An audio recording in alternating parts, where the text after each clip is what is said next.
Hi guys, it's Miss Katya here. I'm going to read you a story today called Ada Twist Scientist, and this story is by Andrea Beaty and it's illustrated by David Roberts. And this is a really wonderful story about a little girl named Ada Marie who asks lots and lots of questions. She asks who, what, where, when, why, how. And at first, her family gets frustrated by all the questions that she asks, and then they realize that she's learning and she's discovering things, and they actually help nurture her love of asking questions and her curiosity. So let's see what happens.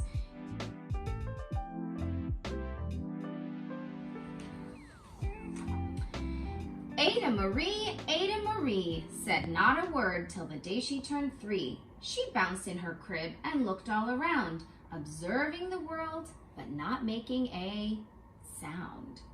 She learned how to climb and made her big break with a trail of chaos left in her wake. She ran through the day chasing each sound and sight. She didn't slow down till she conked out at night. Her parents were frazzled but tried not to freak as Ada grew bigger and still did not speak. Clearly, young Ada, with lots in her head, would have something to say when it ought to be said. That's just what happened when Ada turned 3. She tore through the house on a fact-finding spree and climbed up the clock just as high as she could. Her parents yelled, "Stop!" as all good parents would. Ada's chin quivered, but she did not cry. She took a deep breath and she simply asked, "Why?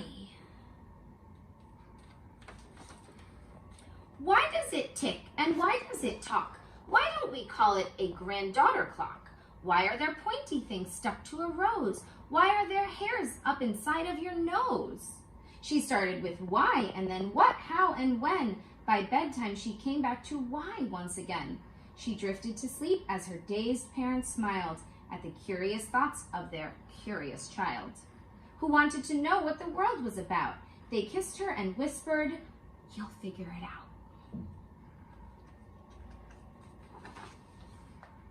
Her parents kept up with their high-flying kid, whose questions and chaos both grew as she did. She had all these questions. Why, what, how, when, why?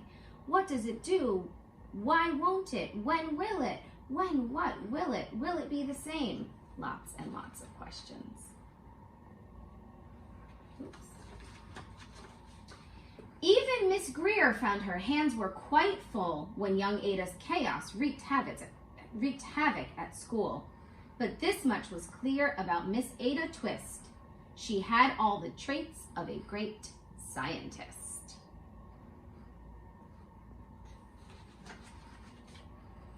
Ada was busy that first day of spring, testing the sounds that make mockingbirds sing, when a horrible stench whacked her right in the nose. A pungent aroma that curled up her toes. "Zowie," said Ada, which got her to thinking, what is the source of that terrible stinking? How does a nose know there's something to smell? And does it still stink if there's no nose to tell? She rattled off questions and tapped on her chin. She'd start at the start where she ought to begin.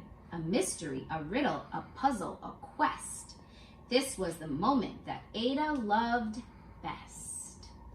Something to figure out. Ada did research to learn all she could of smelling and smells, both the stinky and good. One hypothesis Ada thought could be true. The terrible stink came from Dad's cabbage stew. She tested and tested, but soon Ada knew it was time to come up with hypothesis 2. It wasn't the stew. Then zowie, the stink struck again just like that. Hypothesis 2, it's caused by the cat. The cat couldn't make such a stink on its own. It needed perfume and some fancy cologne. So young Ada tested. The test was a flop. She started again, but her parents yelled, "Stop!"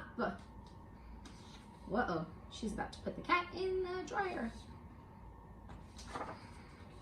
Ada Marie, to the thinking chair now. By the time we count 3, "Enough," said her mother. "That's it," said her dad. Her parents were frustrated, frazzled, and mad.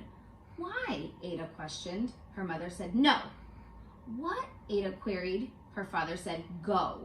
You've ruined our supper. You've made the cat stink. Enough with your questions. Now sit there and think. She looked at her parents. Her heart turned to goo. Poor Ada Twist didn't know what to do. She sat all alone by herself in the hall, and Ada once more could say nothing at all. And so Ada sat, and she sat, and she sat, and she thought about science and Stu and the cat and how her experiments made such a big mess. Does it have to be so? Is that part of success? Are messes a problem?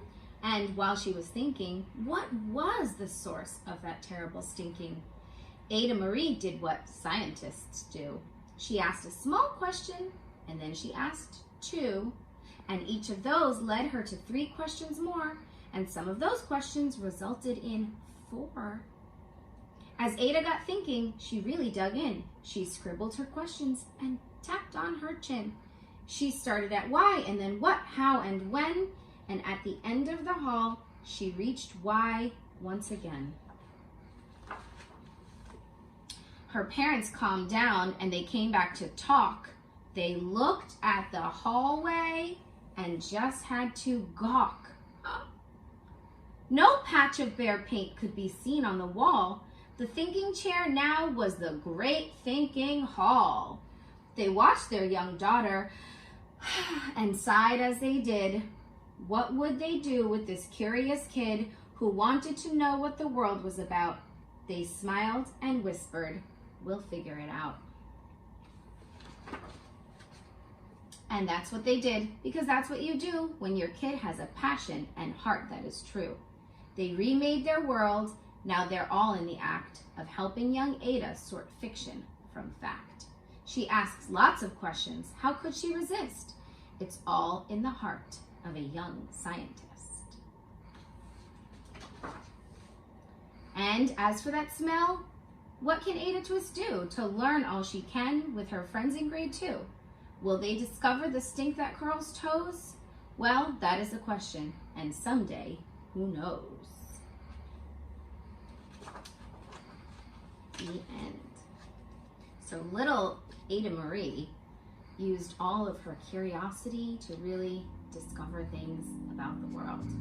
I wonder what kind of questions you could ask and what kinds of new things you could discover. Something to think about. Thanks for letting me read to you. See you next time.